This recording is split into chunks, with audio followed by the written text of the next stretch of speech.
ready, please. Completes the line. They're racing. Double the Pro jumped away very well. Bustled out is Monash, leaving quickly also the filly Teacher's Pet. Going up there, Jelani Express. So Double the Pro's going to have to accelerate and take control of the speed, and Harvey gets there now. And so the flashy Chestnut starts to pull his way to the top, nearly a length and a half. Jelani Express, Monash, Teacher's Pet, Royal Statue got back behind them fifth. Over on the inside then came Good Fortune, the tail end of Buctorio.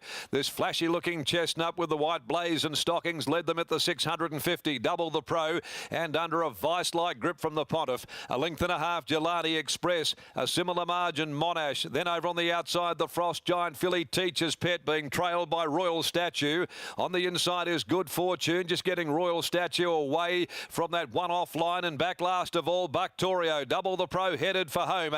Down to the 250, a length and a half, Jelani Express. 2 lengths away behind them, Teacher's Pet. Kirby has to pull the whip on Royal Statue, who's starting to wind up, but Double the Pro led them. 100 left to go. Royal Statue gobbling it up though. Royal Statue races to the lead, and there's a double for the young Sheriff. Gets home to win it, Royal Statue, from either Double the Pro or Buctorio. Behind them, Good Fortune, Teacher's Pet. They've gone to the line together in a photo for fourth. Jelani Express and Monash compounded badly to finish a long last. Royal Statue makes it successive wins, and so does Brodie Kirby this afternoon.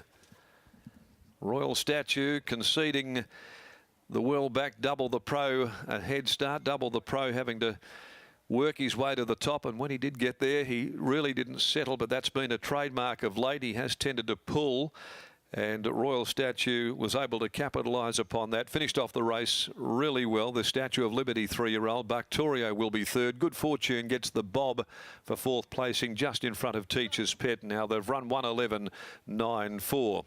Royal Statue for Peter's Investments by Statue of Liberty out of the Canny Ladmere Royal Secret, with 4 starts, 2 wins for Team Williams, and ridden by Brodie Kirby, who beats home an early double. $1.91.20 eased in the market though. That was as a result of the very good backing Double the Pro, who pays $1.50. Double the Pro by Pro Art from Twice the Magic for Neil Irvine, ridden by Paul Harvey for Trevor Andrews, and Buctorio. Number 4, third home, first up, an Oratorio Buck, the odds gelding, trained by Robin Lockwood for Ian O'Neill.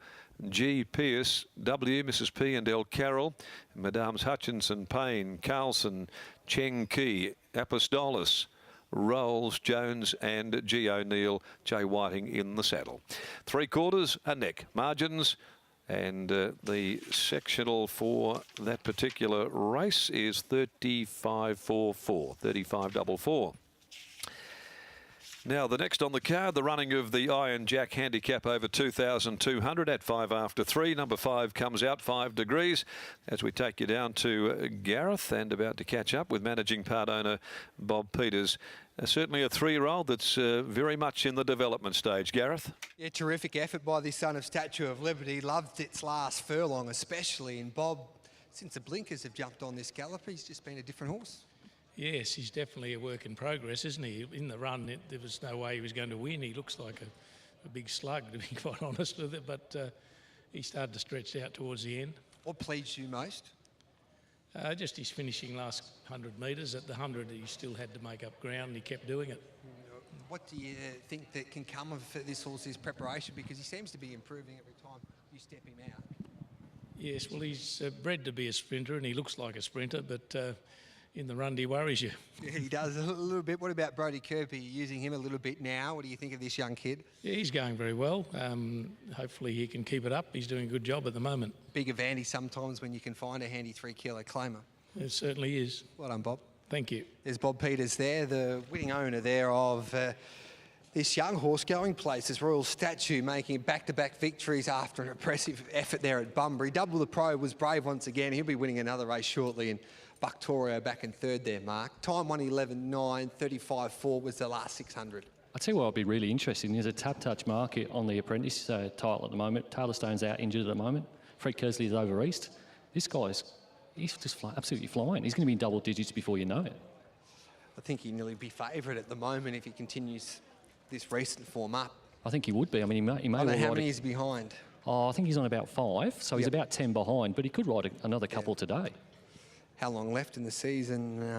A fair while, so he'd be $1.40 at the moment, I would imagine, if Tab Touch had a market. Be very interesting to see, as I say. I mean, he just didn't panic there. I'm a bit like Bob Peters. I thought he was beaten with about 400 or 500 metres to go, but you know, he knew what he had underneath him, and the final 100 metres was excellent. Didn't panic, and it was very significant that the horse that finished second was the one on the speed. So he got it just absolutely right. Be interesting to see what Brodie has to say about this particular galloper, and see what he has to say regarding the finishing burst of Royal Statue and what was going through his mind in the middle stages of that race, because the leader looked like it stole a bit of a buffer there, but Royal Statue did its best work in the concluding stages. Brodie brings up a double on the program at this midweek meeting here at Ascot.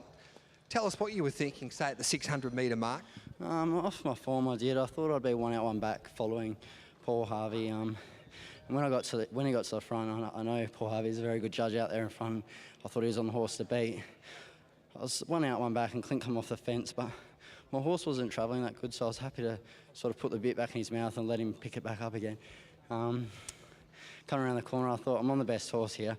Should be able to mow these down. He just took a bit longer than I thought to get him. But in saying that, you know, on the way to the barriers, he's just a gentleman horse. He's real professional. Did everything I asked, and I really see this horse improving. Is he still learning the caper? Yeah, when I watched his replays, I thought, you know, wow, I'm riding this. But then I noticed he was a bit green in the straight, and yeah, he's got a lot to learn, but he's got a will to learn. So Did he have plenty in hand on that line?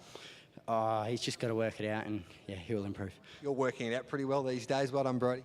Thanks, Gareth. There's Brodie Kirby there with a double on the program here at Ascot today. Next race, race number 4 on the program. Bigger field, the Iron Jack handicap. The stays to go around over the 2,200 metres.